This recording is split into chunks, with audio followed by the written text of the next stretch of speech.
Welcome. It is June, our June webinar, Not Your Grandmama's Content Marketing. Joining me today is the amazing and incredible Maggie Sauer. Maggie has almost a decade of digital marketing experience, SEO, email, awesomeness. She's been with BFO for about a year, maybe just over a year. I'm not doing that math real well in my head, but I can say that every day working alongside Maggie is amazing. The ideas that you're going to see today are Maggie's ideas, and also Adam Woodburn, who couldn't join us today on the webinar. Some of the ideas have come from Maggie and Adam, and it's just incredible what they've been able to pull together. I hope that you feel the same way when we're done. There's a little bit about us on this slide. I'm not going to bore you with it. Take a screenshot if you'd like to learn, or just look me up on LinkedIn and come and say hi. Without further ado, I'm going to get us started. I'm going to get us started with a question for Maggie before we get into this. Maggie, what is the one thing that you hope folks are going to take away from today's presentation? I think, Steve, that there's one thing that I want everyone to take away from today, is that the way users consume content is changing constantly, and people are expecting more authenticity out of brands, and for you really to have a strong brand presence and a brand that they can connect with, and that needs to be visible within your content.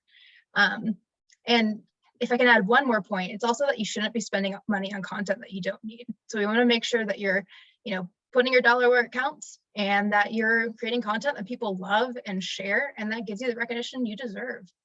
Awesome. Thank you so much, Maggie. And for you folks listening at home or in your office, your comfy chair, wherever you happen to be, if you've got a thought on what you would like to get out of today, drop that in the chat, and we'll see if we can add that to the list of things as we go through.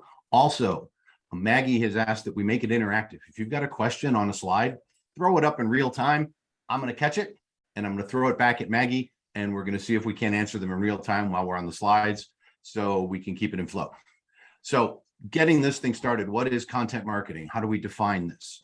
Well, we cheated like everybody else, and we looked it up on the internet, and I'm going to read this, and everybody who knows me knows that I don't read from slides, but I'm going to read this quick Google search definition of content marketing. This is the Steve, I think Maggie was asking for this earlier, the Steve Jazz voice.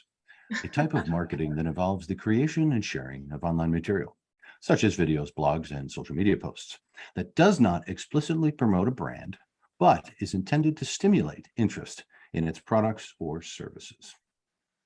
Cool. We can take that a lot of directions. But let's go and start getting into the heart of everything we're doing today. Let's talk about the evolution of content marketing. Now, you're going to look at this slide, everybody, you're going to say, wait a minute, 1920s, what are we talking about? Well, if you think about it, Edward Bernays is credited as being the godfather, grandfather, or grand poobah of PR, started way back when in the 1920s.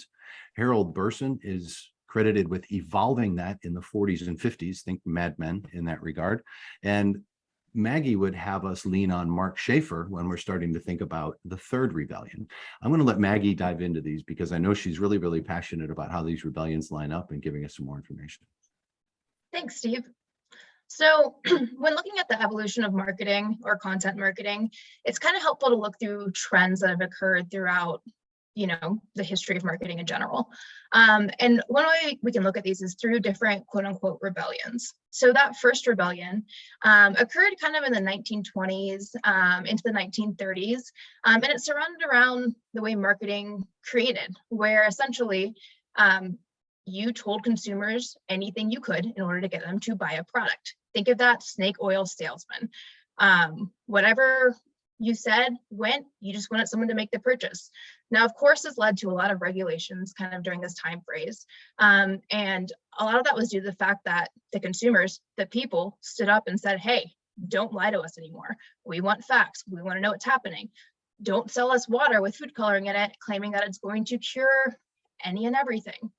So that first rebellion we're looking at kind of comes down to the point, don't lie to us. The second rebellion occurred with the creation of the internet. So following that first rebellion, we learned we couldn't lie to consumers. We started to give them more factual information, but the onus was really on the marketer itself to give the customer the information. They had no other way to get it.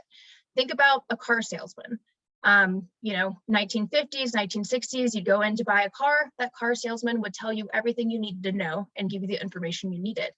However, when the internet became easily accessible to everyone, that car salesman didn't have as big of a job anymore. You could look up the facts you need. You could find information on every and anything. There wasn't any more, there was no more secrets. There had to be transparency. So that brings us into the second rebellion. No more secrets. No more hiding, dirty little pieces of information for different products. People can find out any and everything. So we had to switch and transition as marketers during this time frame to make sure we were accounting for that. And that kind of leads us into today, the third rebellion, which is more about control. The reason it's about control is that on a day-to-day level, how we now purchase and how we consume products and what we choose is more related to word of mouth, what our brother and sister are using, what influencers are telling us to use. A brand really used to be whatever we said it was as marketers, but as we're moving into this era of marketing, a brand's what other people say it is. So that's something we need to keep in mind when we're looking at content marketing and figuring out the best way to create content that's actually going to work and make money for you. Awesome. Awesome. This is great. So before I move on, for those of you fact checking at home, you'll know I talked about Harold Burson in the 40s and 50s, and Maggie penned the second rebellion at the start of the internet. I just want to tell you, how else was I going to be able to drop a Mad Men reference? So this is why we do it. Anyway, let's should we talk about content marketing in the current, in the real life? All right, let's go ahead and get started. I'm going to skip ahead to the next slide. This is really sort of our intro and the rest of the flow of what you're going to see today. So what we're going to talk about is really the goals here of what generating brand awareness. What do we want to get to? We've got several slides there. Maggie's going to take us through a lot of that.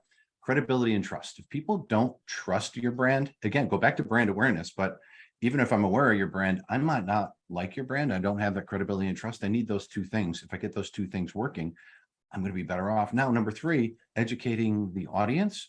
Well, great, because if I'm going to engage with a brand, why am I doing it? I want to be educated. I want to buy something typically. So, and this is the idea of like, how do we get these three things right? How do we get them aligned? If you think about the stats here, I'm not going to bore you by going through the stats. We've got another stat slide that's actually of a little more importance to us in here, but feel free to grab a screenshot of this and think about these things. Think about these stats as you're starting to think about your own content marketing program and really all of your digital marketing efforts. Maggie, take us away. All righty. So we're going to start with our first point there, generating brand awareness. So for anyone who's not aware, I am going to read the definition of brand awareness. Steve, don't yell at me, please. But again, a quick Google pulls out the extent to which consumers are familiar with the distinctive qualities or image of a particular brand or goods or services. So when we're talking about brand awareness, it's essentially how well your brand is recognized across the board. Now, there are a couple hurdles when we're coming across building brand awareness or trying to find a way to really become one of those brands like Nike or Apple or even Yeti that, hit. The minute you hear that name, you know exactly what I'm talking about, exactly who I'm talking about, what they do. So one of those things is that consumers are hyper aware right now that they're being marketed to. You know when you see an ad that it's an ad. You may not like the feeling of being pushed into something. That's something we need to take consideration of and make sure that we're, bringing it into the content that we're creating so that we're not being spammy and we're not annoying users because we don't want to do that. Go ahead, Steve. Nope. Go ahead. I'll say it. The other point is that 2/3 of our marketing is actually occurring today without us as marketers pushing ads. Now that may be a scary thought, but it's not as bad as it sounds. Word of mouth marketing is just becoming bigger. There's a lot of decline in trust in general through media, which I'm sure we're all aware of. So having trusted sources like your friends and family who have used a product, or maybe an influencer, or a quote unquote famous person that you follow recommend a brand to you is going to have a lot more weight with that. Now, when we're creating brand awareness, we want to essentially be able to connect and, touch the hearts and lives of certain people so that they're doing this work for us. That, after they've used the product, they're going to their friend and saying, hey, you need to buy this. And that's another piece we really need to take into consideration, and a hurdle we kind of have to overcome is how do we win the hearts and minds? And then when it comes to ads itself, ad blindness or banner blindness is becoming, an issue that most of us are probably aware of, where once again, like I said, the minute you see an ad, you discredit it. You don't want to be marketed to. You just want to, have a product that's useful and actually works. You don't know what you trust anymore. So these are some of the things that we're looking at trying to address whenever we're trying to build brand awareness and we're trying to overcome. Awesome. I'm going to save that question for a couple slides because I'm going to get a better place for it to fit in. Sounds good. All right. So let's get into building brand awareness. The first thing I would recommend is that you actually tell a story. People love people. People love narratives.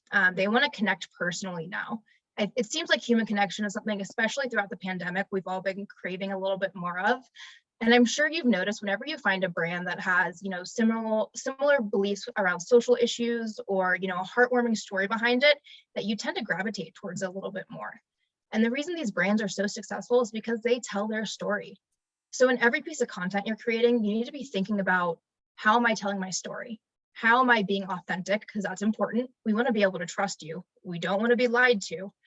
And how am I really connecting with that target audience? That's that main focus group that I know I want to, reach and interact with. If you're worried or curious about how to build a story around your brand and you're not sure how to do it at this point in time, we've listed a couple points here, places for you to start. I know it can be difficult, especially if you're in like a software company or an area or industry that isn't considered typically sexy. But the story of your founder, the saga of how your first product launched, that's generally a long process for a lot of people, and there's a lot of hurdles to overcome, and everyone loves a good success story. And then again, those social issues that drive your company or that helped you create your product, those are going to connect with a lot of your audience, and they're going to help you find that target audience that you're after. And honestly, it's better to have a really involved target audience than it is, a large audience that's halfway bought in and isn't really converting, but it's just kind of engaging. Maggie, let me back up there a second and think about target audience and storytelling. A lot of folks that we work with have multiple audiences. They have 2 or 3, call them personas. They all fit into this sort of the broader ideal client profile, but they're 2 or 3 personas, which can be different people. It could be a male in his 20s and a female in her 40s. How do you suggest in terms of content and building out your storytelling for brand awareness in being able to address those audience? Or maybe there's a subcomponent there that, hey, these are all engineers. Yeah, build more content. Each piece of content you create really should have a purpose behind it.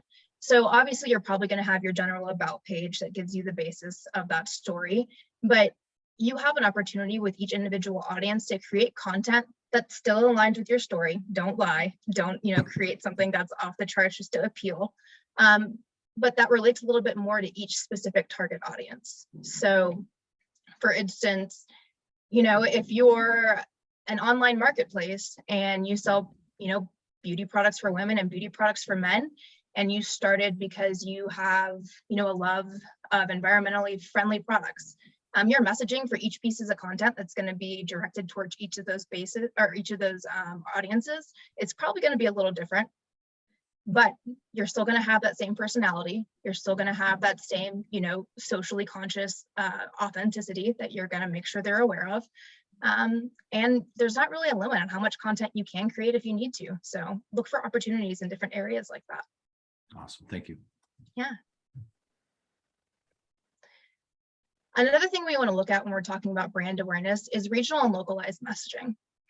So as opposed to, once again, pushing out bland, more generic, content or messaging where it kind of works for everyone, getting specific and focusing on your individual niches is really beneficial. So for instance, if you have a large population or a large target audience in New York, you might create New York specific content to appeal to that audience and make sure they know that you're thinking about them. A big thing with brand awareness is making your consumer your hero. You want to make sure they're cared for, that they know you're there, you're listening, that they're not just another, mark on the tally sheet. We want to make sure that there's something specific to what they need and we're solving their individual pain points. Super. So Maggie, when I think about this, I'm going to blend back into SEO a little bit for this question. Yeah. I've got 50 states, 200 DMAs, and over 20,000 cities. I'm a website or a business that has locations in, let's say, 20 states and 50 or 100 cities. How do I work with my content in that regard to make sure? I went to a site we worked on many years ago and looked at it just yesterday. I was kicking around doing something. Stock content, every page, didn't change for every state, on every footer of every page. and it read to me as hot garbage. And I'd like your take on that for how you would localize that. And I know this is content marketing plus local search plus SEO, but I think there's probably a lot of folks in the audience who would benefit from hearing this. Yeah, for sure. So obviously you should have a page probably for each region that you're trying to specifically call out. And the content on that page needs to be unique. It needs to be specific to that region. So once again, going back to New York, even if we're talking about different neighborhoods in New York, bringing in some flavor into that content, doing a little research, making sure you're finding out what's available there. Do people, commute? Do they use public transportation? Do they drive their own car? Is this going to relate to your product and how they're showing up and using it? There are different things like this and opportunities everywhere where you can help to bring in that relationship with your audience. And that's the whole point of content. When someone reads content, especially if it's localized, it should hit a certain pain point within them. It should pull that heartstring a little bit where they're like, hey, this person gets me. This person wants to answer my question and be helpful. And that's the way to do it. Wonderful. All right, folks. So here's what we're going to do. We're moving on to the next slide. You have to tell us which slide contains your favorite Golden Girls picture as we go through this. Sort of this little side hustle that we're working here. We want to know how we did with the funny images we're talking about or we're sharing. Perfect. Wait, Steve, am I telling you or is the audience telling you? Oh, you can tell me what your favorite one is. When we get there, I'll let you know. We haven't got there quite yet. We want the audience to tell us. Perfect. All righty. So our next step in brand awareness is making sharing easy. As you've heard me mention probably 20 times already, and you're going to hear it again and again and again throughout this presentation, you really want to connect and build a relationship with your audience. That's the whole point of your content, helping to build that community around it. It's hard to build a community if no one can share your content. So one of the big tips we have with content is to make sure that you make sharing easy. Add social sharing buttons onto content on your website. Don't make someone work hard to send out your message. Make it a button click. And on top of that, whenever you're optimizing different pages and making sure your content looks great, pay attention to your headers. Think about what's going to show up in that little blurb on Twitter whenever it's shared on there. Is it going to be catchy? Is it engaging? Or is it boring? Obviously, we prefer one of those over the other.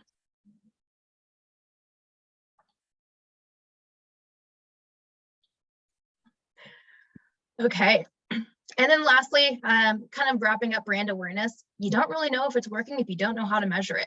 And how do we measure anything? We set goals. Data.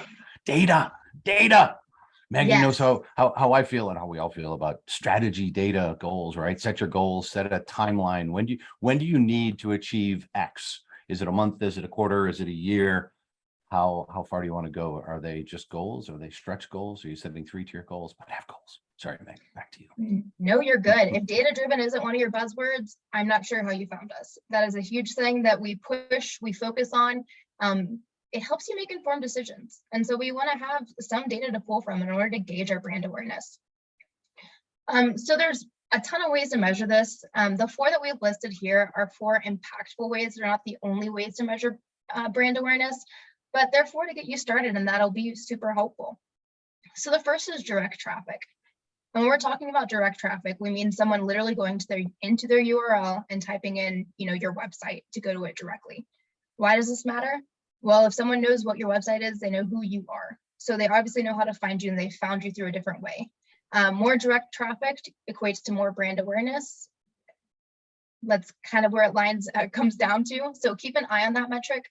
I know when we start to focus on individual channels like SEO or paid or email or social, a lot of times direct traffic gets pushed in the background, but it is a really good metric and measure for, who knows who you are. The next one is social engagement, kind of lining up with that, making things easy to share. Social engagement can give you a ton of metrics on who's sharing what, who's following you, how many comments you have, how many likes you have. Your social media presence and your social media profiles are really a huge opportunity for you to interact with your consumer base and build that relationship we've been talking out throughout this entire presentation. So keep an eye on those, see how they're performing, making sure you're sharing any content you make on social media and seeing how people are engaging with it and how they're sharing it or what they're saying about it. It's going to do a lot for understanding where your brand is situated. Our third point here, our third goal you can set surrounds social listening. So you'll probably have to go through a third-party tool in order to do this. Your Google Analytics or other data platforms may not contain this information, but essentially it allows you to track and see how often someone's mentioning your brand. Are they using your hashtags? Who's talking about you? This is a clear indicator of brand awareness. The more conversation, the more buzz, the better. Obviously, we want it to be positive, so it can also help you identify if something's going wrong. Maybe catch a PR mistake early on, but it does give you a really good idea of, the notice of your brand and who all is involved with it. And then lastly, we have brand awareness surveys. Now, I know some people hate surveys and they can be a pain in the butt to conduct, to go through and talk to every one of your customers or try and, reach your quote unquote highly engaged customers to get information out of them, but it really can give you a lot of insights. You can understand how they view the brand. And a lot of times it may be different than what you think they view it as. As I mentioned earlier, customers really tell us what brands are now. We don't tell someone what a brand is. That conversation around the brand is what controls it. So conducting a survey is one really great way to get that information and, make sure you can adjust and align your marketing strategies so that you're following up on it. Something that's not here, and it's very specifically not here, you'll notice, is money. Because one of the things we think about, and you've all managing to marketing budgets or managing to goals, and really the goal of marketing is to drive opportunity for new business or drive conversions on a website. But when we think about awareness in this case, the idea is that we want brand awareness, we want some brand equity. Do we want to make money? Yes, but money's not the primary function of this activity. Money's going to end up happening downstream with the other levers from our marketing program. So resist, if you can, when the boss or the committee wants you to put a number on your content marketing and or your brand awareness programs, and suggest that this is not about counting the money. It's about creating opportunities to generate revenue. And this is why some of these metrics are more important than counting dollars at the other side. Great point, Steve. This really helps you lay the foundation to make that money. So a lot of times it can be kind of that like front end work that doesn't really have a price tag attached to it, but in the end and later on down the line, it pays off in a tremendous way. Awesome.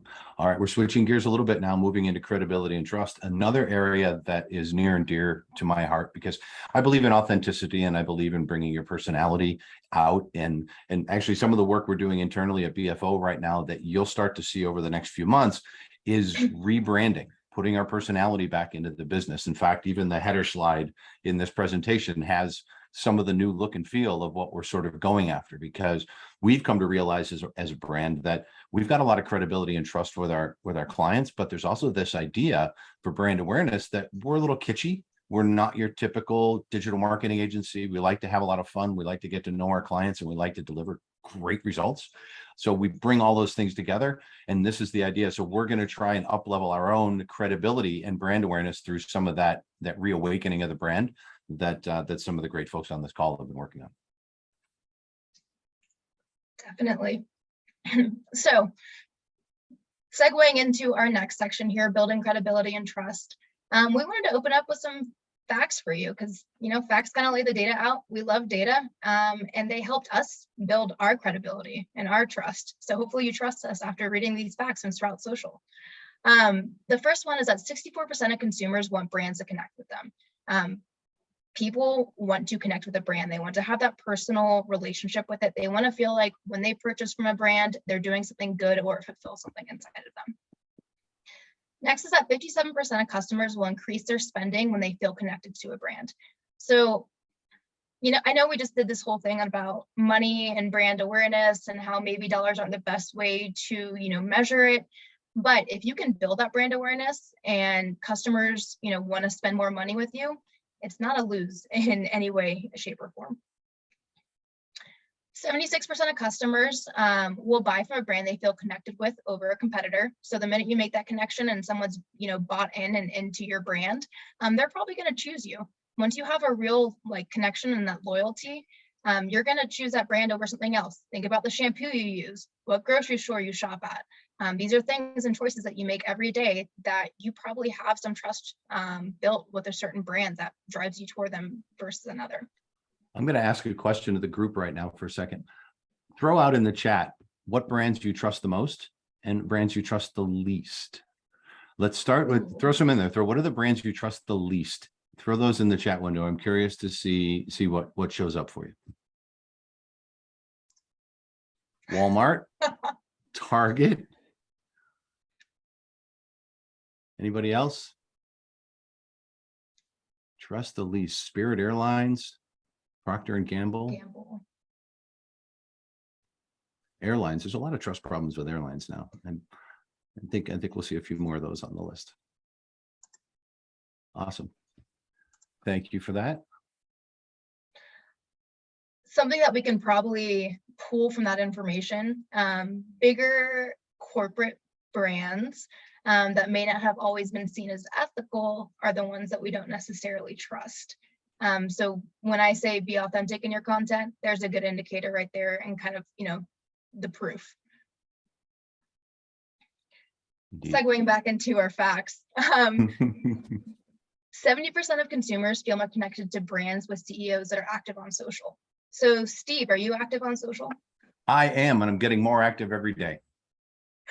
Tying in with, our first fact here that consumers want to connect with a brand, having a CEO that's super active, that's transparent, that's human, most importantly, can really help to elevate your brand above others. So keep doing your thing, Steve. We need you on social. Thanks, Maggie. I will. I might need your help. Always. And then lastly, 51% of people say their relationship with the brand starts when they feel the brand understands them and their desires. Obviously, this ties into pretty much everything we've said up to this point, but get to know your target audience. Get to know who's buying your products, who's engaging with your products, and really try to understand them. Don't just market to them. Provide them information that's useful, and let them know how your product can help them and solve their pain point.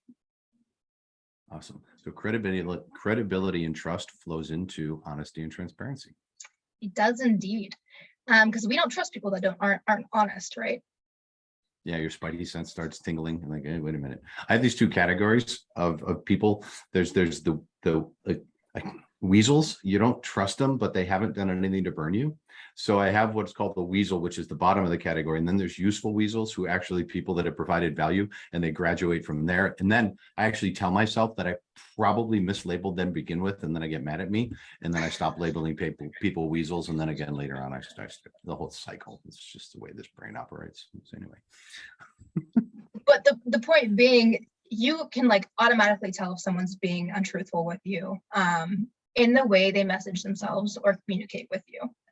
So when we're doing any kind of work for content and we're trying to build credibility and trust, making sure we're staying honest and transparent is huge. So consumers essentially are moving into a phase where they want the information. They don't want it hidden. They don't want to find out about it in 6 months after they've been compromised because their data was leaked somewhere. They want to know the minute something happens, and they want to understand it. They want you to own your mistakes. One way you can kind of get ahead of the curve with this is making sure that you're answering questions in your content on your site and through through videos, through infographics, through whatever content you choose to engage with. Questions like, where did the product come from? What's in the product? Ingredients, materials. Ingredients are becoming huge for a lot of different consumers. We want to make sure they're ethically sourced, and they're not going to do anything bad to us in the long run. So making sure you have that information can do wonders for the content that you're providing. Understanding who may be negatively impacted by their purchase or who is benefited by a purchase. I'm sure you've seen this recently, but a lot of companies that have strong social pools or strong social engagements will make sure you're aware of it whenever you're purchasing their product, that it's going to benefit a certain population or a certain amount of proceeds go towards a certain organization. This is using honesty and transparency in messaging and making sure that they're connecting to a good social cause. And I guess that kind of ties into the last point there too, what causes the brand support. So you can kind of wrap these all up into content on your site, and making sure that you're really being yourself and providing the full span of how great your brand is. There's a point in there too, when we think about causes and about sharing causes in your content. You may think it has nothing to do with your product or your brand, but it's really important for your customers to understand who you are. I'm going to call you as a person. As your brand takes on this sort of heart and soul, and they want to know what you're doing. And people, I mean, there are a lot of different groups that say, hey, we're going to go save the planet, or we're going to do these things and those things. We as consumers want to read about that. That's going to help build trust and credibility. That honesty about what you're doing in your spare time, or that you're giving people vacation time off, or what do we call it? We call it volunteer time off. Go ahead, plant a tree, walk a dog, do whatever you need to do, but also tell those stories, because those are important to your next customers. Completely agree. That's such a good point. Those stories from any customers who have engaged with you or that are part of your organization help to build that human element. And then it also builds the community naturally from that. People want to get involved and be a part of something that makes them feel good. So make sure you're hitting on your feel goods. I like that. Hit on your feel goods. So depending on what you do for a living, what your brand's engaged with, it may be hard to figure out how to be transparent and still exude expertise. There's kind of a fine line there. We obviously don't want to give away all the secret sauce at once. You know, if you're giving away free content on how to do your job, it can make things kind of difficult. You got to hold a little bit of that back. But there is a good way to go about this. So the first thing is, don't be secretive. You can give away a little bit of the secret sauce without giving away the whole recipe. It's probably the best way to put that. Be transparent, answer questions that come to you. If something comes to you and, you know, a client needs to pay in order to receive that information, or there's some kind of hurdle there, let people know and explain why. People will definitely listen if you're authentic and you're honest, and they'll probably understand. Next thing here is the CEO or the owner cares. Again, we want them engaged, and we want to know that the CEO is actually invested and isn't here just to make money off people. We want CEOs that care. We want CEOs that are human. We want CEOs that have, you know, connections to different areas in a community. This really helps to elevate a brand above competition when we're able to showcase that information and content. And then last here is acknowledge faults, own your failures. If something bad happens, if there's a mistake, if a product needs to be recalled, addressing it head on is proven to actually, you know, work out better with your consumer base than trying to hide it or cover it up, because it's probably going to come out anyways. As we learned in that second rebellion, there's no more secrets. Everyone can find anything on the internet, you know, age. It's there and available. So just own your faults when they occur. You know, be a good human. Yeah, as much as you try to get all of these things right, you may, you know, shoot yourself in the foot at some point in time. The key is to own that and address it, and to do it well, unlike some other people we know. Yes, and we have a couple here that we've pulled. When building credibility and trust, it doesn't hurt to learn from others' mistakes. So we are picking fun at 3 different brands today, or 3 different, you know, companies. No harm, no foul, but in the past, they've had some issues that haven't necessarily been dealt with in the most transparent manner. So with Toyota in 2009 and 2011, there were a lot of vehicle recalls for different safety features. It wasn't clearly or effectively communicated to customers, which made everyone stressed and worried, because if the, you know, 4Runner you're driving around in is about to break and potentially be a safety hazard to you and your children, that's a big issue. You need to know immediately. Another one here, Target. I'm sure we all remember the data breach that occurred, where 41 million consumers' data was shared out or stolen. Obviously, that doesn't feel good when it happens to you, and people weren't alerted right away, so they couldn't take the proper security measures to make sure that they were protected and that things were changed. And then last here, the BP oil spill, which I'm sure, you know, everyone remembers, and South Park has kind of memorialized forever here. I don't think anyone thinks of BP and is like, yeah, that's my brand. You know, we think of ducks, tiny baby ducks covered in oil, and, you know, then we want to go buy Dawn soap because we're hoping that we're going to support the cause to clean up the ducks. So BP wasn't really a winner there by any means in any way, and we want to make sure we avoid those mistakes.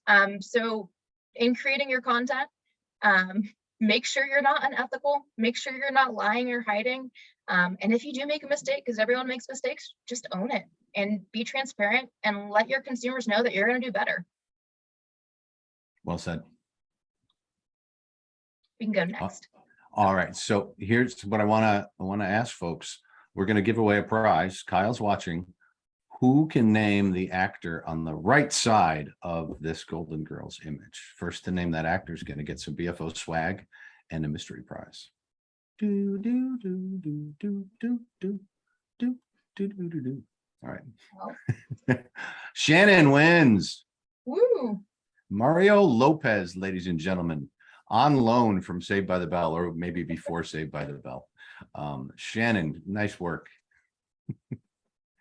Since you won, maybe you'll pick that as your favorite Golden Girls image in the presentation, but I'm not pandering. Please, Maggie, go ahead. Thanks. Congratulations, Shannon. Next up, we're going to talk about educating your audience. So this is a huge part of content. As I mentioned, your content should have a purpose. And we've also covered the fact that consumers like transparency, they like honesty, they want to know what they're working with. Now, depending on your product, sometimes that means you need to do kind of the footwork and provide the educational materials necessary for your audience to get a full understanding of what's available and what you are. This can also help you differentiate from your competition quite a bit. So once again, being that voice, it's like, hey, this is who we are. We're like fully open about it. You want to know what ingredients we're putting in our products? Here they are. Do you have, a question surrounding our products? We have an answer for you. This helps a ton in the conversion process for a lot of customers and can help people, convert much more quickly than what we've seen typically. So find your audience's pain point and give them the info to fix it. Make sure they know. And you might find multiple pain points, but you're only going to find out by asking them. You got to go out and take some shots to publish some content, but then you can start collecting feedback and then you can start writing about some of those other pain points. Definitely. More pain points equals more content. It's not really a bad thing. I'm calling fake on this image because any image of what's her name, the really old one, Betty White. Betty White, it's got to be in black and white. So this got to be a fake image. I still am curious who's who. Like, I want to know who lines up with who. Yeah. Who? You're right. Who is supposed to align with who? And maybe they are real. I don't know. Somebody in the audience might be able to tell us. Yeah. If anyone has the answers, please share. So, part of educating your audience is putting in the work early. What does this mean? 1, study competitors, see how they're reaching their audience, see what's working for them, and maybe do a little bit of borrowing if you see something that's, hitting well. If your comps are putting out, blogs that are answering everyday beauty questions and you're in the skincare industry and they're getting a lot of engagement, they're getting a lot of shares, that's a good indicator that you should probably be doing the same thing. Now, when you borrow, don't do it verbatim. Please don't plagiarize. I don't want us all go back to, 5th grade and have to have this conversation where you get slapped on the wrist for copying an article straight off the internet. But take that information and the general understanding and put your own brand, your own voice behind it. Use your personality. Use what makes you special. And then once again here, surveys. I like surveys. I think surveys tell you a lot. So ask your audience, as Steve just mentioned, see what they want, see what they're interested in. Do they want to watch 30-second TikTok videos of people using their products? Do they want something that's funnier? Or is your audience, geared towards a more serious topic or a more serious tone of voice? And that's what they're looking for when they're trying to get their information. Ask, because you don't want to assume. And also don't assume that TikTok is not good for B2B brands either with your content, because guess what? The next generation decision maker is flipping through TikTok right now. Completely agree. And if you can get that brand awareness in now, by the time they're at purchasing age or, they're ready to roll, they already know who they're going to. They're knocking on your door. Yep. So in educating your audience, you want to make sure you have a couple different items that you have clearly defined within your content. So these are the pillars of your messaging: the who, what, where, when, why, and how. These questions should pretty much always be answered in every single piece of content that you push out. Your content that you're creating should have an intent behind it. So figure out who they are, what they want, where they're located, when they're going to use this product, why are they looking at you over a competitor, why are they using this product, and how do they do it. The more the merrier when it comes to information right now. Even Google's swaying that way. If we look at, the recent core algorithm update that came out in May, a lot of the blogs and content that got a little push or that won actually were super informative and answered kind of every single piece of information that was available, or that every single question that a consumer could have around a piece of information. So make sure you're doing your job and you're doing your research and you're giving a complete understanding and you're not holding anything back. Now, this is something that you can use when you're building your stories and you're defining your story arcs, is to just layer these in. It doesn't have to be a formal checklist, but just think about how you're building this content. Now, if you're hiring copywriters, they're generally going to think in these ways, and they generally think about the different story arcs depending on the type of content they're writing. If you're doing this in-house and bringing people in, build out that blueprint. That it's a couple of pages in a brand book that says, how do we want the brand to feel? How do we want the messaging to come about? And then how are we going to define what we're creating? So you can build this into that. So that's part of the framework, and it doesn't have to be a burden. Completely agree, Steve. And yeah, don't go through and write a piece of content that's literally labeled like who. This is for males and females that are 20 years old. Like, no one wants to read that. But if you can work it in an engaging way into your content, making sure your audience feels heard and understood, they know that you're speaking directly to them, it's going to do a lot for getting that content picked up and getting it traction. 37% of 18 to 24-year-olds would agree with that statement. What a great stat. I made it up for the article. Okay, I wouldn't make it up for an article, but just so you understand, folks, how to weave that in. So you're spelling out your who, but you're not clearly defining it. Yeah, beautiful. So finally, to content. Now, one thing I would encourage everyone to start thinking about is, instead of, we're pushing content on this channel, so I'm just going to produce a blog and it's going to pick up on SEO. And then we're going to get more organic traffic and it's going to be amazing. Instead of thinking like that, thinking holistically about your content marketing strategies. You really want to push your efforts across different channels, and you want to create different types of content that are going to fly across those different channels. So one, make sure your messaging is cohesive, but then look for ways to create videos, infographics, images, blogs, podcasts, ebooks, whatever your heart desires. Find different mediums to help share this information in different ways so that everyone has their own unique way to interact with it. Some people may prefer long form blogs. Some people may prefer video that explains it out to them. So really hitting these different types of content and making sure that it's getting pushed on different channels. So that means, maybe some of your paid efforts go towards advertising a blog, and then that blog has the YouTube video that you've created featured within it in case someone wants to watch a video instead. We really want to think holistically about this. It's kind of like the circle of life of content marketing. And I'm going to add, go back to your strategy, go back to your goals. Make sure that if you're picking a medium, whether you want to do videos or infographics, sometimes we have to think about resources. How much money do we have? What are the resources we have available? Too many people lean on content being the written word. Pictures, images, videos, simple stuff that doesn't have to be crazy, but choose your weapons wisely in terms of where you're going to publish things, and then start measuring. But don't pay attention for every day and every week. You've got to give yourself 90 days of using a new platform to start understanding it and see if you're getting traction. And you have to commit. If you're planning on doing something daily or once a week, you've got to commit to your time frame and your publishing schedule, getting your stuff done, putting it out there, and then don't study the data right away. Give yourself time, give it time to marinate. Yeah, nailed it. Give it time to marinate. And then if it's still not working, you may want to test out some stuff on it. So we have here kind of at the bottom, just a call out for visual mediums, making sure you're paying attention to your color scheme, your shape, your design, the different visual aspects that draw people towards something. They can do a lot for helping a content succeed or fail. So there's a ton of areas to look at, and you're right, Steve, don't just put money behind something just to put money behind it. Yep. Yeah. Feel free to test it, but also know the means. It's a means to an end. And if it doesn't work out the way it's supposed to, either shift your tactics within that channel or medium, or throw it away and go to another one. Yep. And then one more point before we move on, if we can go back real quick, Steve. I just want to hammer this into everyone's brain that everything needs to be shareable. If you don't have an easy way to share your content on your website, you are missing a huge opportunity. Sharing creates social proof. The more someone sees an article that their friends have shared on any of their social media profiles, the more they're going to be enticed to click into that article and read it. You know, the more backing it's going to have. So it has a better opportunity to take off and really succeed. So make your content shareable. Thank you. Awesome.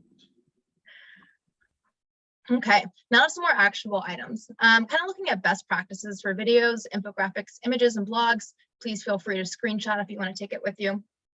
I'll kind of go over each category individually so we have a good understanding, but these are just like the basics for what you should be doing for every piece of content that you're putting out within each of these categories.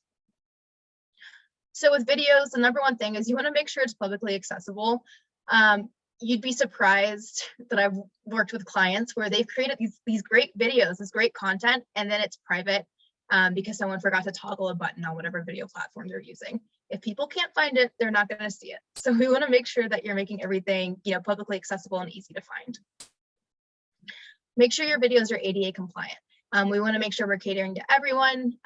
So creating a transcript and closed captions, which are subtitles essentially, so that anyone who's hearing impaired or visually impaired can, you know, consume your content is really helpful.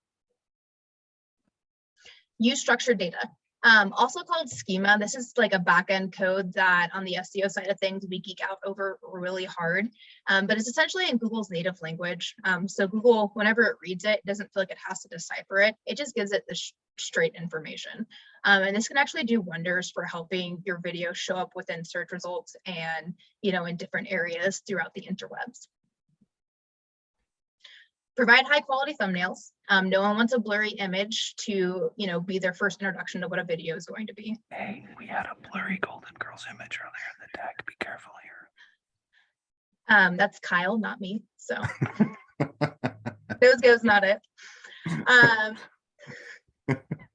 And then create a clear call to action with your videos. We want to, you know, these videos don't need to necessarily be super spammy or salesy or forceful. They should be informative, but if you can add in a clear call to action that helps drive the consumer or the customer towards their next action, that's really helpful. It makes them think about them and kind of creates that urgency. Next, with infographics, obviously you want to start these in the audience in mind. Infographics tend to be pretty specific with the information they cover, so they're not great as like a general like content creation. You want to think about who you're trying to inform or what information you're trying to give them. Show, don't tell. Rely on your visualizations to do the talking with infographics. They shouldn't be super content heavy. No one wants to look at a picture with like 5,000 words on it. It's going to be hard to read. It's going to be boring. You're probably not going to pay attention. So use those pretty pictures to help make your point. Focus on flow. And prioritize typography. So both of those can help to lead your, you know, your viewer, your user through the infographics so they have a good understanding of it and there are important elements to consider. As are our color schemes, which should be simple, don't overwhelm people. And again, here, less is more. So with an infographic, you should have a very specific point that you're trying to make, very specific information that you're trying to provide, and it should be visually pleasing and not overwhelming. With images, we want to make sure we're optimizing alt text, so making sure it's relevant and descriptive. This helps with ADA compliance as well as with some SEO items. Consider using captions to describe the image. It can help provide that little extra information to the user. Please make sure your images are compressed under 100 kilobytes. This is going to do wonders for your site speed. I know on the SEO side of things, we are constantly talking with clients about this, and sometimes it's a huge project to get images compressed, but it can really make a big difference when we're talking about the performance of a site and how quickly things are loading. It relates to user experience, and people want a fast website. People want to engage with content quickly. Use originals, not just stock photography, and use responsive images.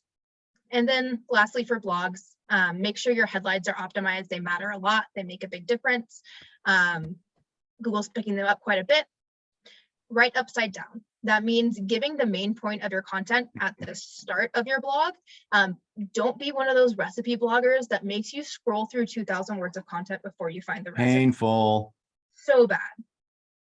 Add images or videos or infographics, as people remember things they read much better if they see an image attached to it. Be conversational, optimize for keywords. Interlinking is your friend, so link to other pages on your site if you're writing blogs. It helps to spread the love around. And then end your blogs with questions and encourage comments so people are engaging with it. Awesome. I'm going to do two things here. One, I'm going to give us a 5-minute warning on the presentation. Yes, folks, we know what time it is. We're not going to keep you past 1 o'clock or 2 o'clock or 3 o'clock or whatever time it is by you. Second, there was a question. Is there a tool you recommend to compress images?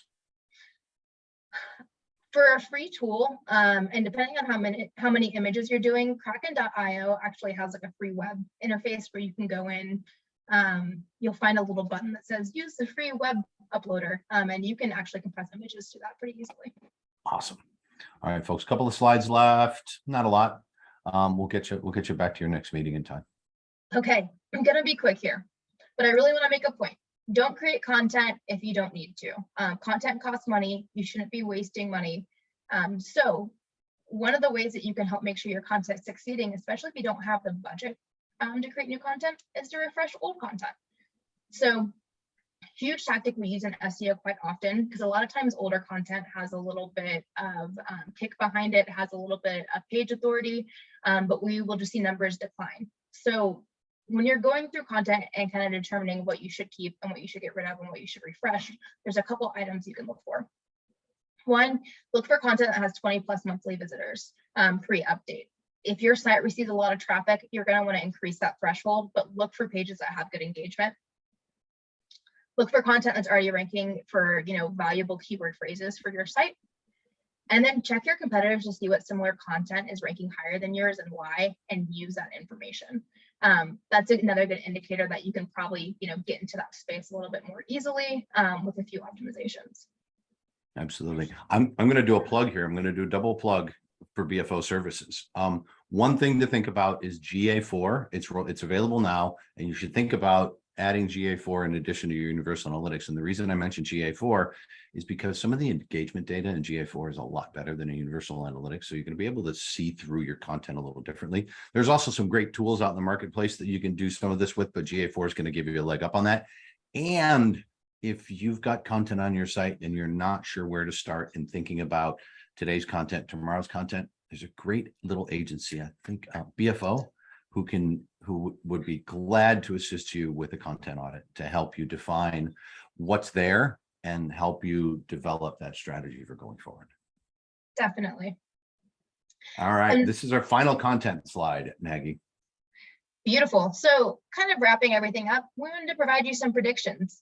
This is my favorite GIF in the entire presentation. So we talked about the history of content marketing, kind of the evolution of it. Where do we think it's going in the future? The first kind of area I envision it going is that it's going to continue to foster community and belonging. Content that wins is going to be content that connects with people, that awes them, that inspires them. That's probably positive. Positive content tends to perform better than negative content does. So, keep building that community and making sure your personality shines. The second thing is AI content is going to continue to get better, but there's a little bit of iffiness about if it's actually going to work. Google's already publicly declared that you should not use artificially generated content, AI content, and they're probably going to double down on that. However, technology is going to get better, so it's going to be hard to determine. I'd say the real loss with AI content is that you might not have that same human piece or human connection. And if you read a generic piece of content versus something with a lot of life in it, you automatically can tell a difference there. And then the third point here is that higher content density is going to mean it costs more to be seen. So we have a ton of content on the web already. There's going to continue to be more. That means things are going to be more saturated. So you're going to have a lot of dollars to be able to play. One way to get over this is to look for niches that are a little bit less saturated. See if there's any areas that relate to your product where someone hasn't gone full gung-ho, that you can really target now and get your foot in the door now so that you can be the dominant player in that content niche and you're not spending a ton of money trying to wrap it all up. All right, ladies and gentlemen, choose your favorite image. Think about them numbered 1, 2, 3, 4, 5, 6, 7, 8, 9, 10, 11, 12, and tell us which one your favorite was. I know what Maggie's favorite is. Mine is, this is just brilliant. Better than anyone I know. That's my favorite.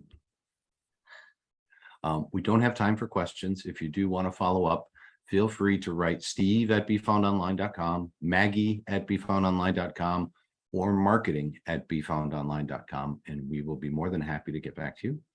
The presentation and the video will be made available to everybody following the session today, so you get it. Melissa likes pick number 1, the banana. Very funny. Anybody else? Any other votes? Folks, thank you so much for joining us. Maggie, thank you for sharing your enthusiasm, your intelligence, and your experience with us today. I had a blast today, folks. I hope you did too. And like I said, if there's anything we can do to help you out, please let us know.